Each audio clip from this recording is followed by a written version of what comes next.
केंद्रीय मंत्री अमित शाह मरुधरा आए, सौगातों की झड़ी लगाई, आरोपों की बौछार की, सीएम भजनलाल की दिल खोलकर तारीफ की और डबल इंजन का फायदा गिनाया। उधर कांग्रेस पहले ही दौरे पर वार वाला बयान दे चुकी थी, दौरे के बाद सब कुछ फीका ठहरा दिया। सहकारिता और युवा सशक्तिकरण के लिए दिन ऐतिहासिक था, दारोमदार डिलीवरी पर है, पर शाह का दौरा कुछ बातें एस्टेब्लिश कर गया। कोई लाख दुहाई दे, षड्यंत्र की फुरेरी छोड़े, भजनलाल काम कर रहे हैं और करते रहेंगे। दूसरा, कांग्रेस तिल का ताड़ बनाने की जगह रियल मुद्दों पर कब आएगी। वैसे एक पॉइंट यह भी है कि मंच पर सिटिंग प्रोटोकॉल कोई इशारा तो नहीं था। आज इसी पर चर्चा करेंगे। नमस्कार, वक्त है प्रश्नकाल का। आपके साथ मैं हूं स्वप्निल और मेरे साथ जो गेस्ट जुड़ रहे हैं आपको इंट्रोड्यूस करवा देता हूं।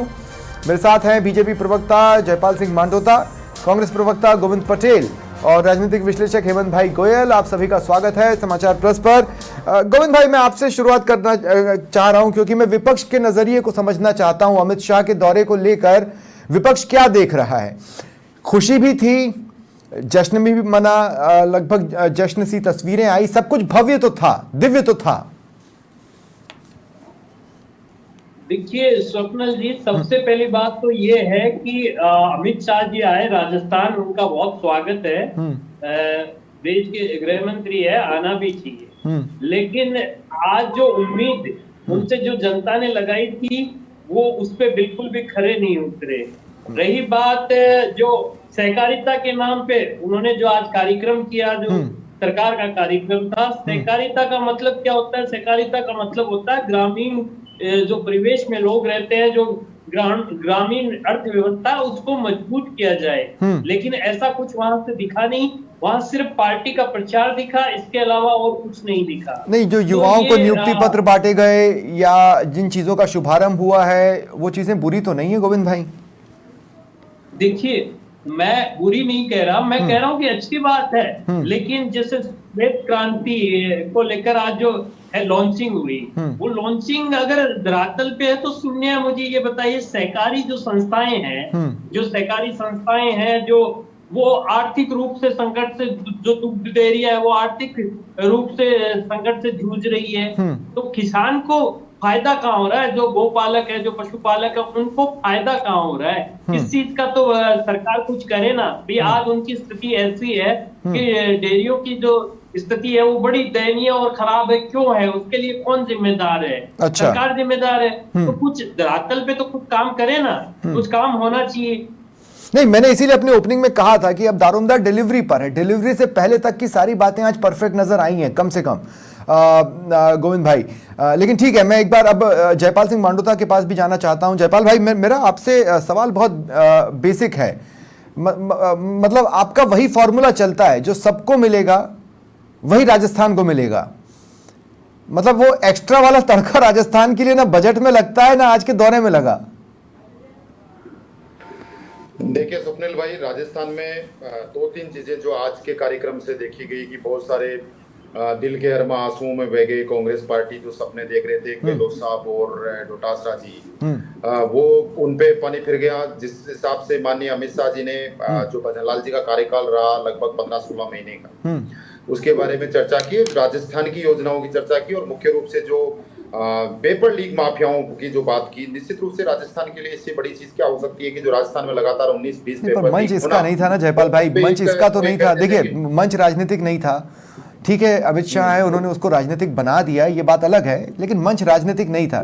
ठीक है, सरकारी चीजों की तो चर्चा करनी चाहिए, सरकारी कार्यक्रम तो सरकारी चर्चा नहीं, पेपर लीक का इससे कोई लेना देना नहीं था। लेकिन ठीक है, हाँ, वो बोला जाता है, रिवायत है तो कर दिया उन्होंने, ठीक है, कोई दिक्कत नहीं। हाँ, लेकिन मैं ये कहना चाह रहा हूँ कि गोविंद भाई इस चीज को क्यों नहीं देखना चाहते हैं कि वहां पर 8,000 लोगों को नियुक्ति पत्र दिए गए, 1200-1250 लोगों को गोपाल क्रेडिट कार्ड योजना के तहत माइक्रो एटीएम इश्यू किया है। जो हमारी जो गोपालक है, जो दूध जो सहकारी समितियां हैं, तो उनके माध्यम से 1.5 लाख रुपए का वो ऋण ले सकते हैं। ये बात वो नहीं दी गई। वहां पे लोकल में ही एक लंबी चौड़ी एग्जीबिशन लगा गई, जहां पे लोकल लोग आके ग्रामीण क्षेत्र जो प्रोडक्ट्स है उनका एग्जिबिट किया गया और बहुत सारी चीजें हुई है। वो ये देख नहीं पाए क्योंकि इनके तो जो चश्मा लगा रखा है वो दूसरा लगा रखा है, इनको विरोध करना है। खैर, राजस्थान के लिए बहुत बड़ा दिन था। नहीं, लेकिन जयपाल भाई एक बात मैं बोलूं, विपक्ष की कुछ बातों को इनकलकेट करने की कोशिश तो की गई। जैसे अशोक गहलोत ने कहा कि साहब सीएम के खिलाफ षड्यंत्र चल रहा है, तो अमित शाह को आके बोलना पड़ा, नहीं भैया ये तो बहुत अच्छा काम कर रहे हैं। तो मतलब विपक्ष को इतना सीरियस पहली बार मैंने बीजेपी को लेते देखा कि भाई इससे ज्यादा कि वो बातें फैला दें, हम इसको यहीं पर खत्म करते हैं, इसकी जरूरत क्यों महसूस हुई? कहीं गहलोत सही तो नहीं बोल रहे थे, या फिर गहलोत की बात में कुछ नहीं था इसलिए बोलना पड़ा?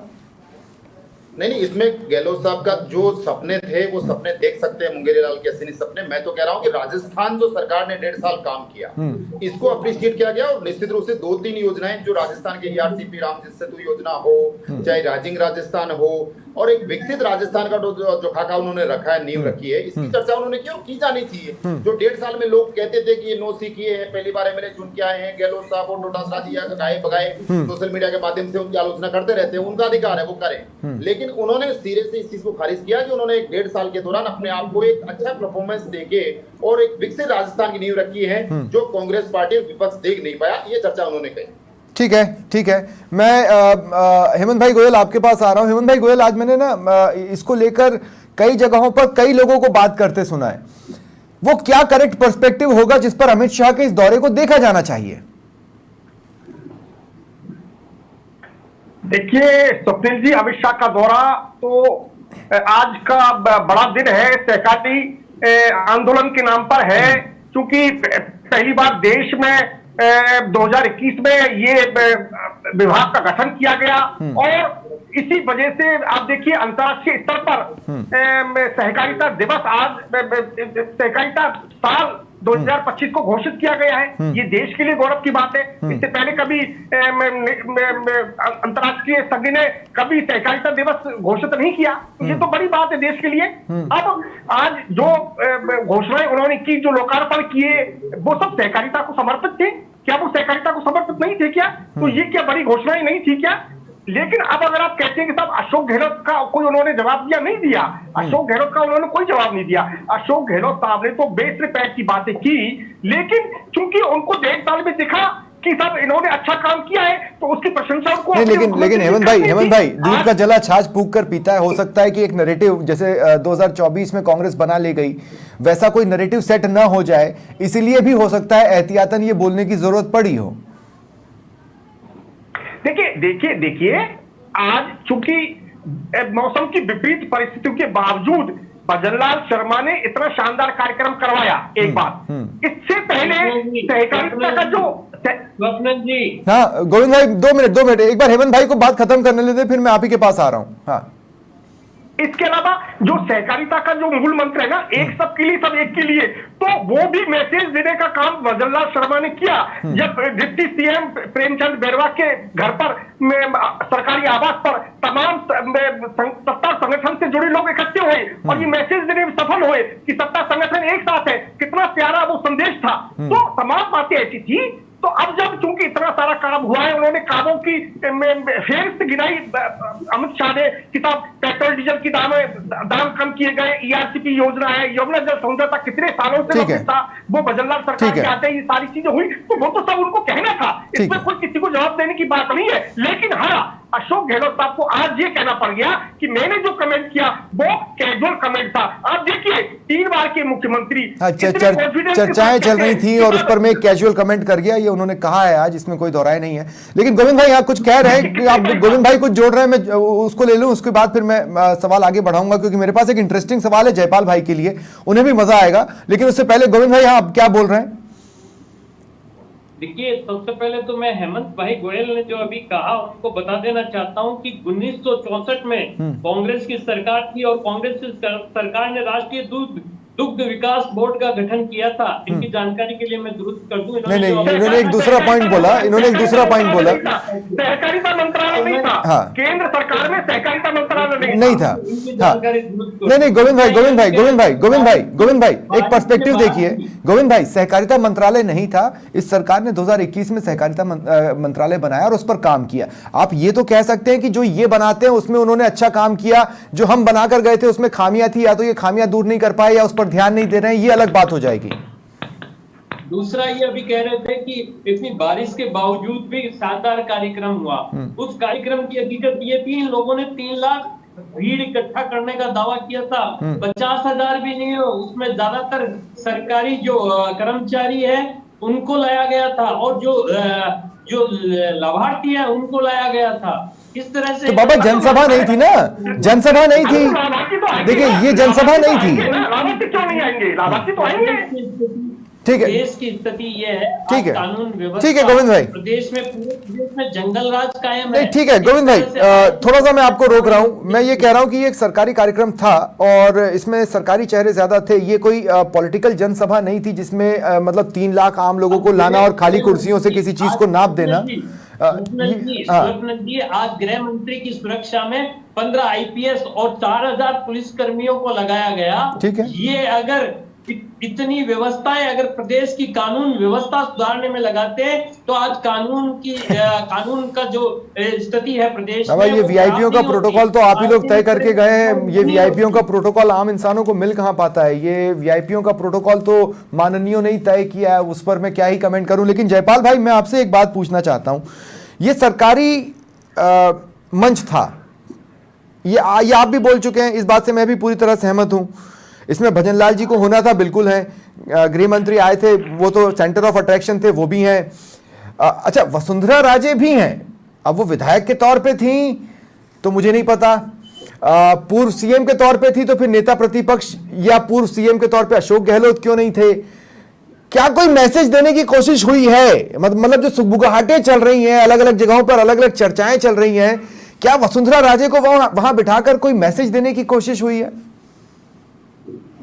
देखिए स्वप्निल भाई, वसुंधरा राजे जी न केवल पूर्व मुख्यमंत्री हैं बल्कि भारतीय जनता पार्टी की राष्ट्रीय उपाध्यक्ष भी हैं और सम्मानित विधायक भी हैं। तो इस नाते निश्चित रूप से जिस मंच पे हैं, तो पार्टी चूंकि भारतीय जनता पार्टी के एक सीनियर लीडर हैं और राजस्थान का उन्होंने लंबे समय तक नेतृत्व किया, पूर्व मुख्यमंत्री रही, तो प्रोटोकॉल बनता है क्या? पे होना प्रोटोकॉल बनता है क्या? राजस्थान के सहकारी आंदोलन में उनका बहुत बड़ा योगदान। नहीं, पर प्रोटोकॉल बनता है क्या? और फिर उसी लिहाज से तो विधायक और भी हो सकते थे, उसी लिहाज से पूर्व सीएम अशोक गहलोत हो सकते थे, नेता प्रतिपक्ष भी आ सकते थे। इसलिए मैंने पूछा कि ये तो कोई मैसेजिंग है दादा, हम भले ही समझ नहीं पा रहे हैं, लेकिन है तो सही मैसेजिंग।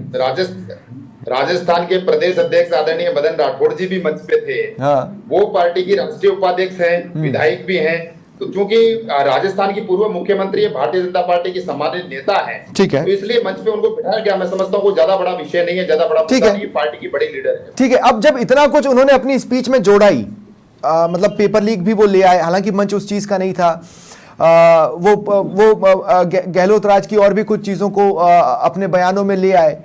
तो एक बात है ना कि उसी पीरियड में, जिस पीरियड में ये पेपर लीक हो रहे थे, कन्हैयालाल हत्याकांड भी तो हुआ था, उस पर गहलोत साहब ने सुबह ही एक सवाल छोड़ा था। उस पर भी क्या अपडेट है? बता ही देते लगे हाथ, कोई बुराई तो थी नहीं।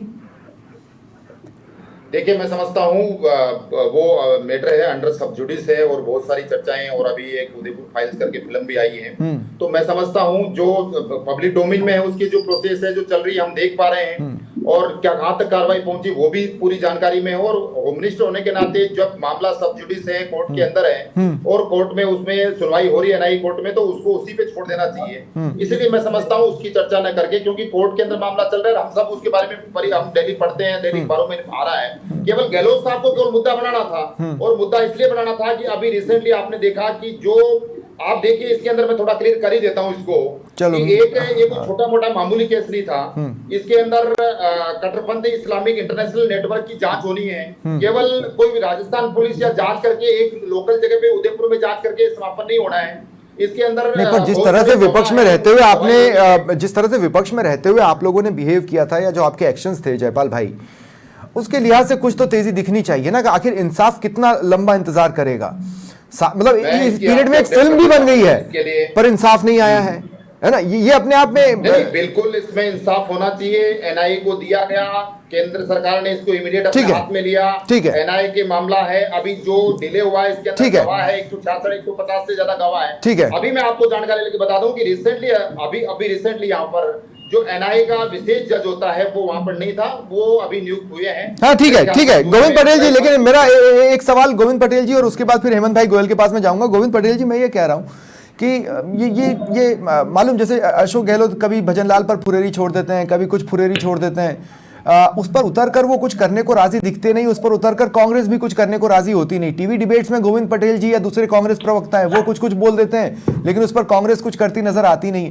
तिल का ताड़ बनाने की जगह रियल इश्यूज पर जमीन पर उतरने की तैयारी कीजिए ना गोविंद पटेल जी, क्योंकि कांग्रेस ने अब तक बहुत तिल के ताड़ बनाए हैं और मैं लाइन से गिना सकता हूं।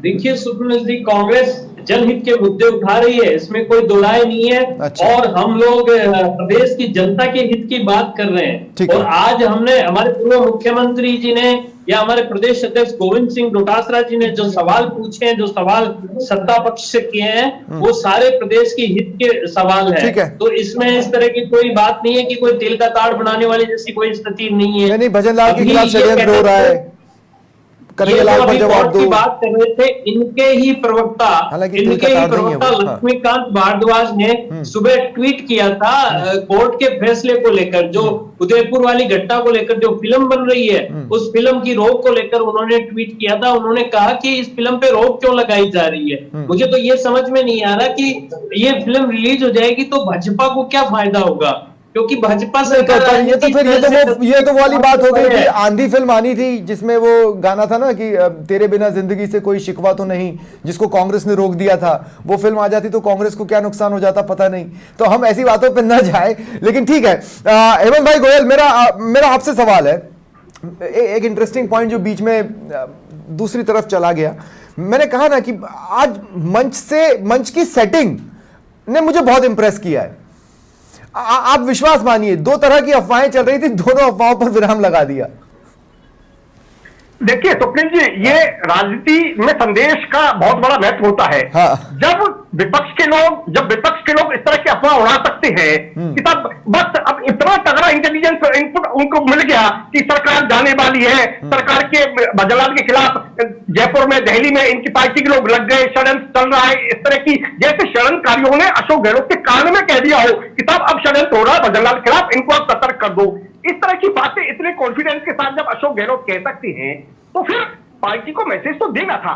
एक तरफ भजनलाल शर्मा बैठे, एक तरफ वसुंधरा राजे बैठी हैं, और अमित शाह ने अपने भाषण में वसुंधरा राजे का भी जिक्र किया, उनकी भी तारीफ की कि वसुंधरा राजे ने हमेशा राजस्थान के विकास के लिए काम किया है। तो ये मैसेज तो देना था और देना बनता है। क्यों नहीं बनता है? क्या राजनीति में मैसेज नहीं देना चाहिए क्या? तो अब आज अशोक गहलोत को बैकफुट पे आना पड़ गया ना। उन्होंने कह दिया ये तो कैजुअल कमेंट था। अरे भाई, कैजुअल कमेंट क्या होता है? आप इतना बड़ा, इतने कॉन्फिडेंस के साथ इस तरह की बातें कर रहे हैं और अब आप कहते हैं कैजुअल कमेंट था। अरे भाई, अब वो इतनी सीख देना चाह रहे हैं।